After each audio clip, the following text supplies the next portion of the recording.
Hello.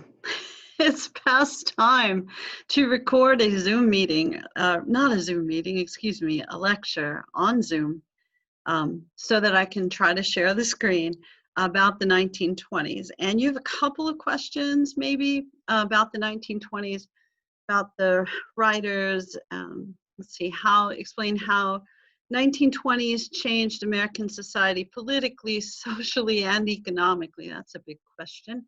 Be sure to discuss the major writers, Harlem Renaissance, social theories, concerns of the period. So slide those in there somewhere. If I were you, when I'm answering this question, I would probably just structure it with a paragraph about political change, a paragraph about social change, and a paragraph about economic change. I think that's probably how I'd go about that. And then the other question, which is partly this chapter and partly chapter 21, causes of the Great Depression. And if you do those two questions pretty well, it should prepare you pretty nicely for the multiple choice part that is going to be available next Wednesday. So that's coming. And on that section, I just put multiple choice this time. I didn't put any short answer. So I'm not really completely sure why I did that, but that's what I did. So, all right, I'm going to try to share the screen. I tried this last time. I don't know how it worked. Hope it worked all right. Okay, so I feel like I'm sharing the screen, and my notes about chapter 20 are pretty short as well. So I think I'll just go through those, and then we will look at maybe some really specific stuff that might help you with the question. Okay, so we're thinking here political, social, economic change, and the political change, or excuse me, economic change, of course, leads into the Great Depression stuff, because yeah, that's a huge change. All right, so the 20s start with the end. You've got World War I coming to an end, and of course they don't call it World War I because they don't know they're going to have World War II. So it's referred to as the Great War, the war to end all wars. And Woodrow Wilson helps to devise the Treaty of Versailles, and then he comes back, he can't get the Senate to approve the treaty, and he's had a stroke or two, probably, honestly, a minor one and then a major one, and he can't get the Senate to approve the treaty, and then he briefly considers running for a third term, which would have been an odd thing because he wasn't well. And then we go like, nope, no Woodrow Wilson, and we elect Warren G. Harding, who's a rowdy dude, but we'll talk about him a little bit. In the 20s, what we decide pretty quickly after the Great War, the war to end all wars, is you really can't trust foreigners. And the reason you can't trust foreigners, those dang folks start world wars. So, before we kind of liked European immigrants, now we're not interested in them at all because you know why, they start world wars. So we are going to dramatically limit immigration, and that is a social and political change, I suppose. And we're mostly limiting we're mostly limiting immigration because, again, we don't want volatile Europeans to come over, and there were some fairly radical folks among those groups. And we had just expelled some radical folks who were mostly labor union leaders who had opposed World War I, and we shipped most of those folks off to the Soviet Union, whether they'd ever been there or not. That's where we deported them, because that's where communists should go. So, we understood that. We shipped them off to the Soviet Union. And we also, in addition to disliking European immigrants, and we'd already decided long ago that we disliked Asian immigrants. We pretty much had banned all Asian immigrants, so that doesn't leave very many immigrants left. We've also decided we really don't like communists because, Soviet Union. So we're really not in the mood for very many people. The only immigrants we really like in the 20s, those would be Mexicans. And we'll talk a lot as we talk about the 20th century about our relationship with Mexico. You've probably heard we share a border, and you live in a place that used to be Mexico. I know when I occasionally have relatives come down, they go like, why do so many people speak Spanish here? And I go like, I don't know, it used to be Mexico, it might be why. But in the 20th century, if the economy is good, we love Mexican immigration. if the economy is a little iffy, we don't like Mexican immigration.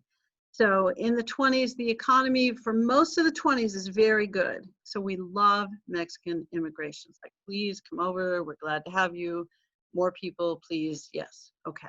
So the only immigrants we like in the 20s, Mexicans. Everyone else can stay home. So you'll see some evidence of different cultures, different beliefs that we dislike. One of those really shows up in the Sacco and Vanzetti case. One of these fellows, and I always forget which one, is a fairly radical political guy, and the other guy's just a dude that sells fish. But they're friends, and they end up getting a free car, which ends up causing them to be executed, which, yeah, that's a bad day, isn't it? But there was a murder, a robbery and a murder at a shoe factory. And Sacco and Vanzetti just happened to know the guy who committed the robbery murder.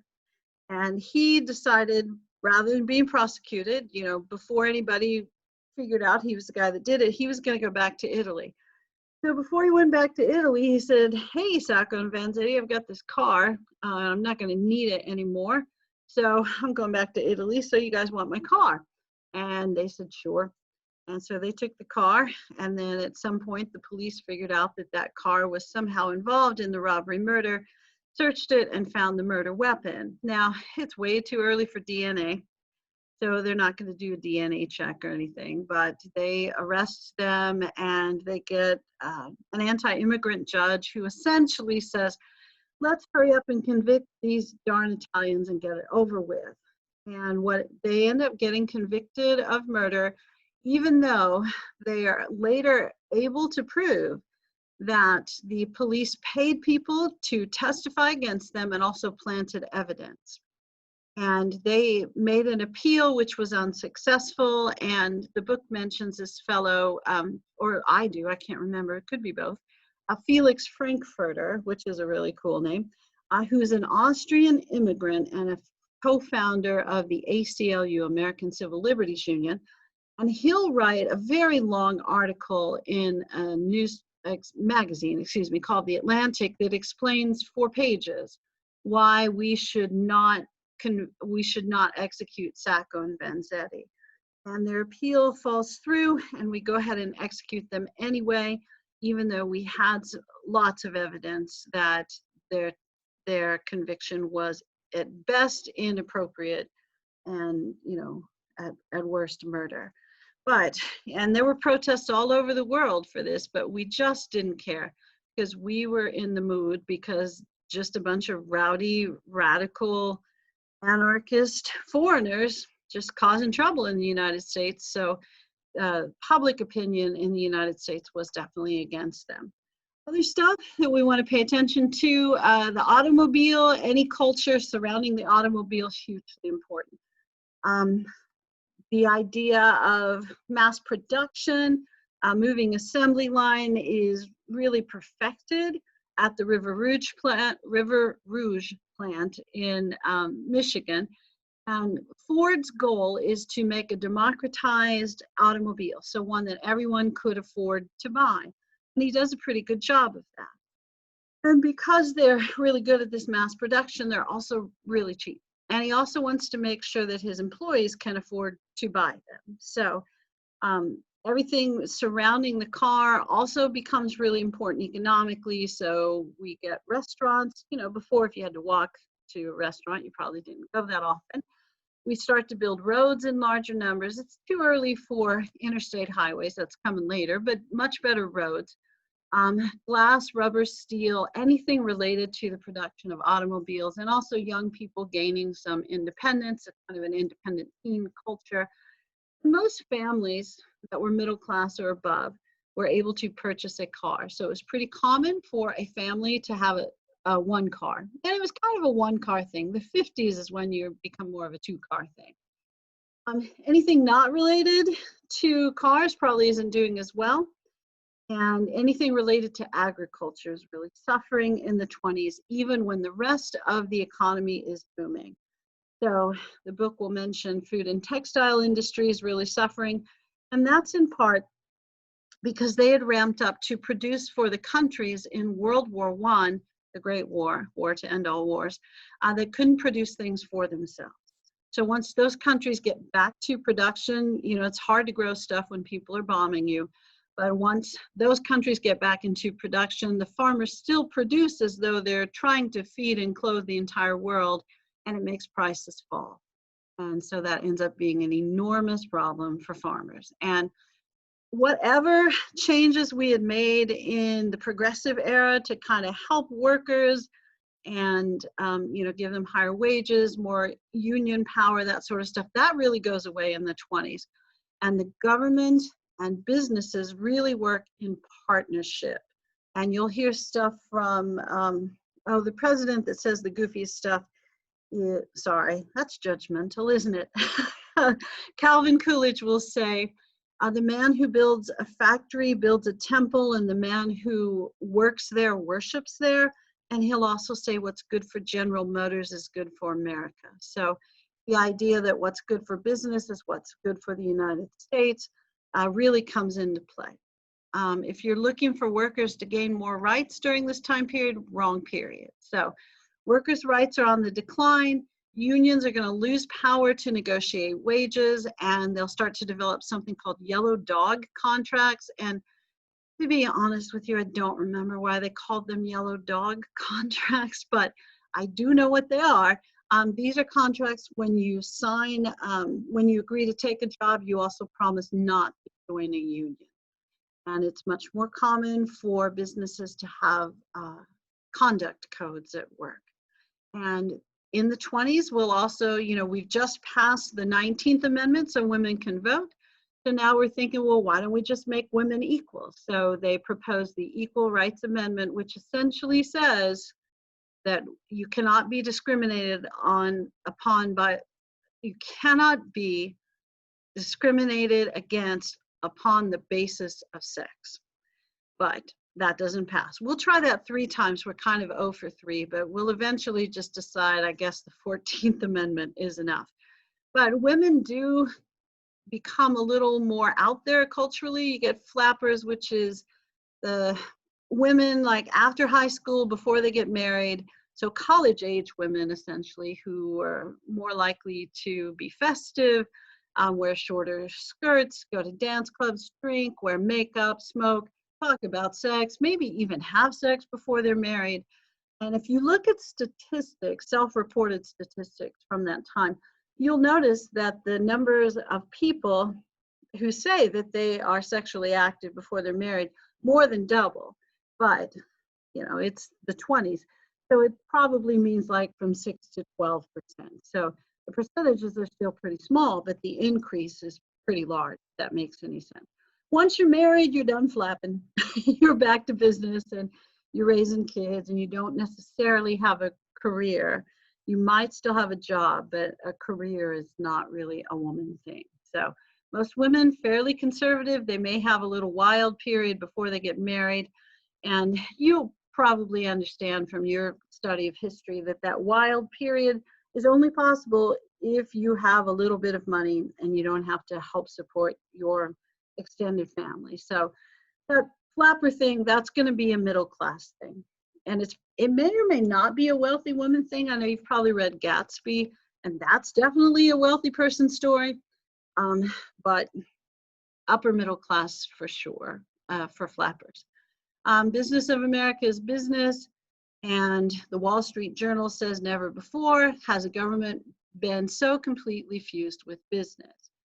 And I guess we could do a little pause on the government stuff really quick, because political change, for your question, I think political change is primarily that we move away from reform and back to government working in concert with business. So government's very pro-business. You see some corruption in the Harding administration, definitely not so much after Harding, but you have Calvin Coolidge, who replaces Harding after Harding dies. Harding gets caught in the middle of some scandals, Teapot Dome and Elk Hills, where we loan out some government land, and the thought is, you know, that they would rent that land to oil companies who would then harvest the oil. And that kind of thing had been done before. It wasn't that unusual. But in this case, they didn't really pay the government. They paid Harding's Secretary of the Interior, Albert Fall, and they also paid his personal secretary. And there were allegations they also paid Harding.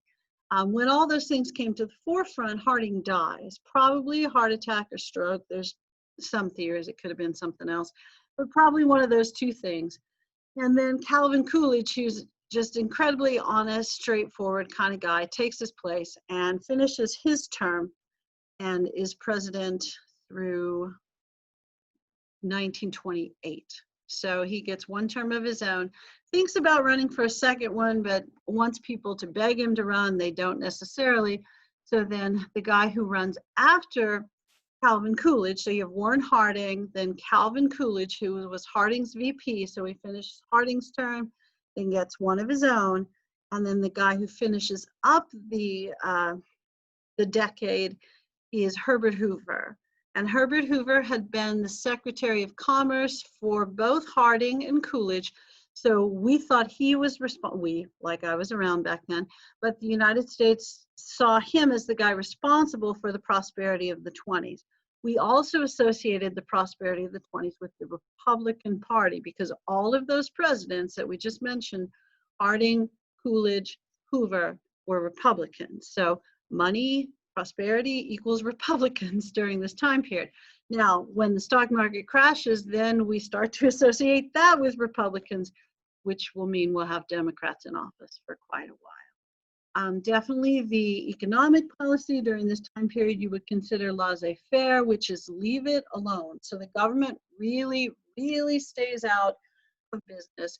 And there's definitely no more breaking up monopolies. So there's going to be a lot of monopolies that form and consolidate during this time period. Lots of stock trading and lots of stuff that later becomes illegal because it's the reason the stock market crashes. So people are able to borrow money so that they can buy stock, and they are very risky, in how they buy and sell stock. So you have lots of excitement going on economically during this time period.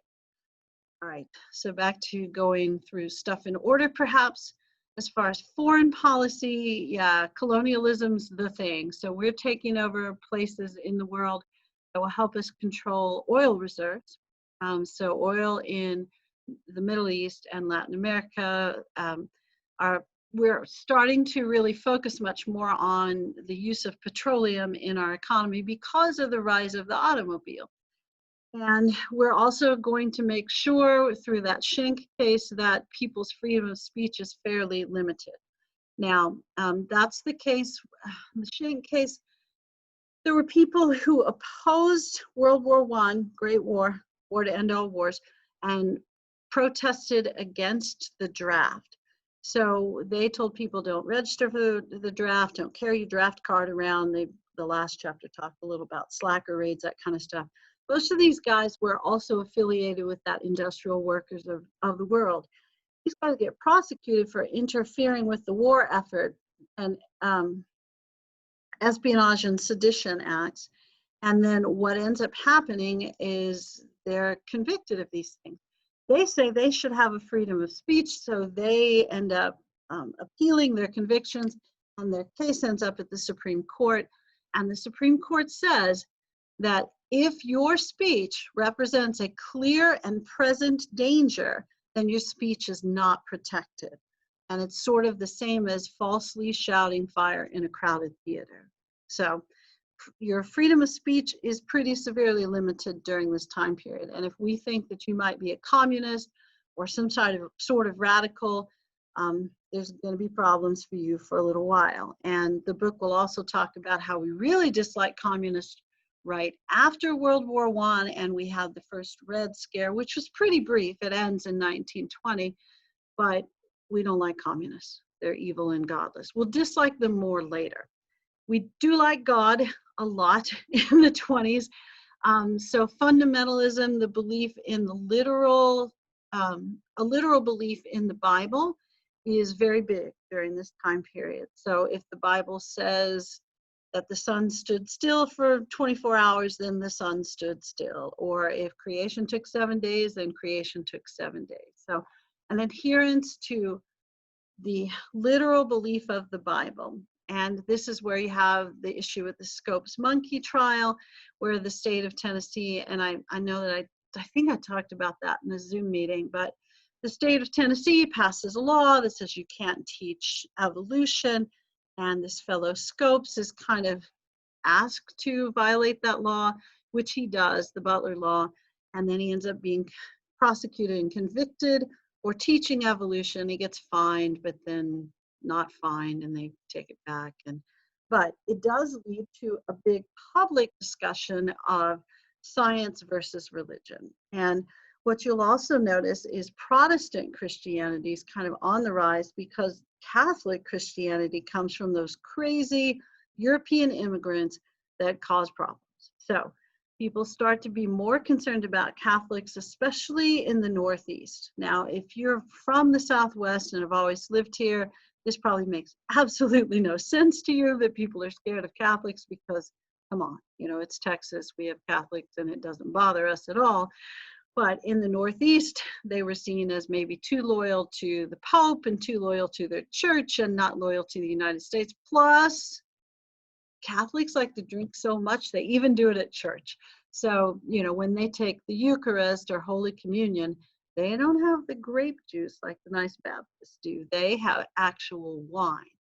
And the thought is that these are also groups of immigrants who are not going to favor prohibition. Remember that alcohol is illegal in the 20s. So Protestant Christians like prohibition, and they're not as excited about Catholics. Okay, all right. The KKK becomes big in the 20s. And part of this is because they adopt this idea that they are opposed to anybody who won't assimilate. So they want 100% Americanism. And they emphasize not racial stuff, but they want you to act like an American, whatever that might be.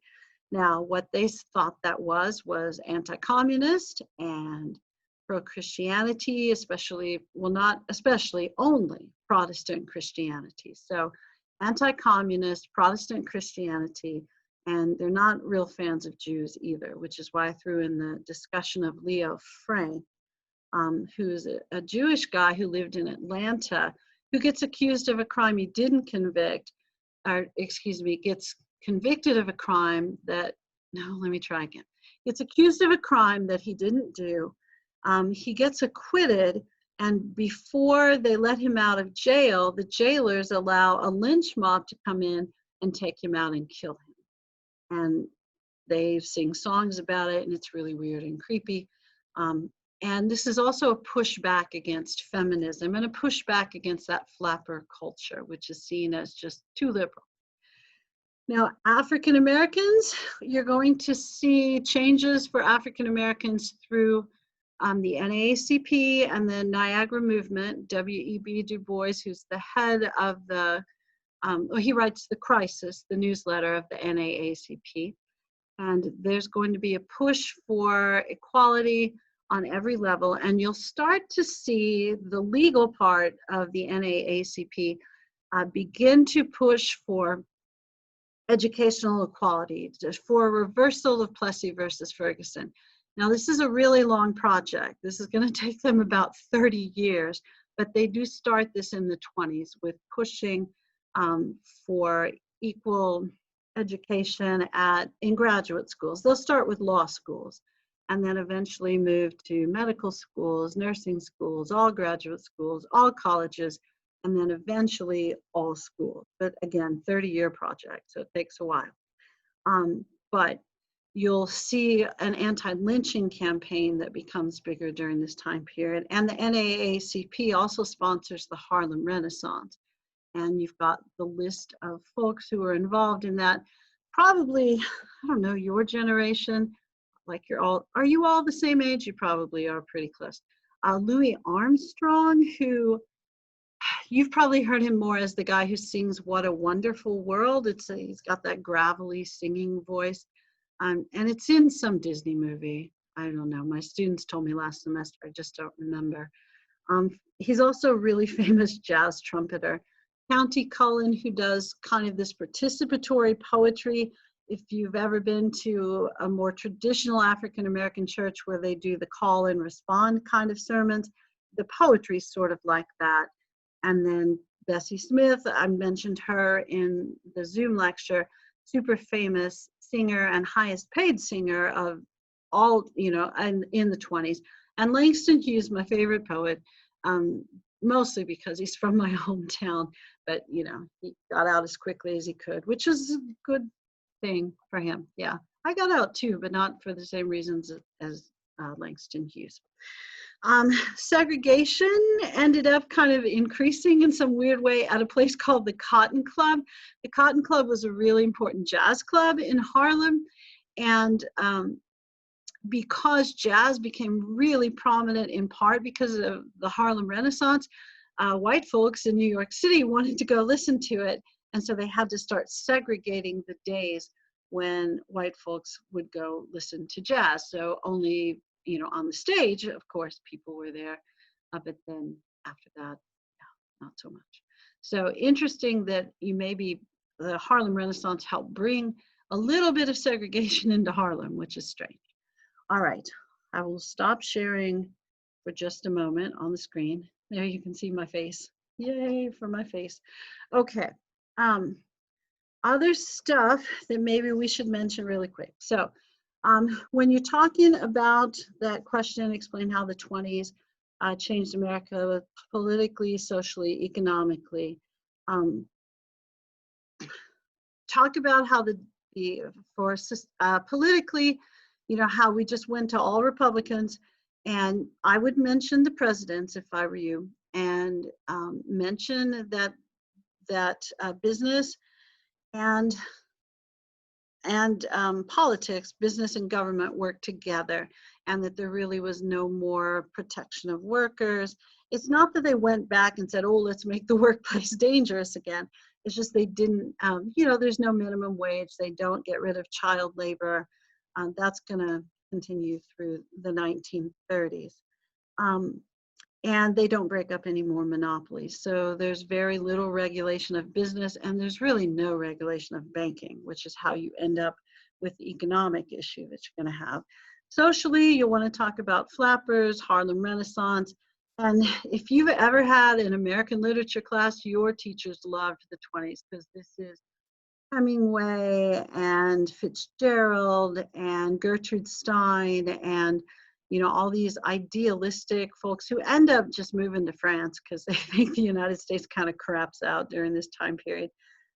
But you've probably read some of the stuff, and they're really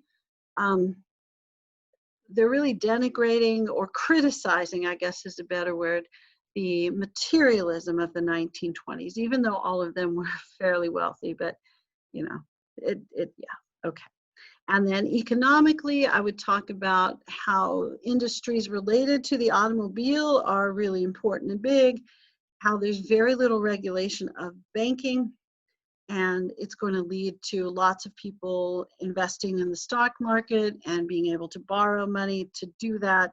So, and banks will make really unsafe loans, unwise loans to investors.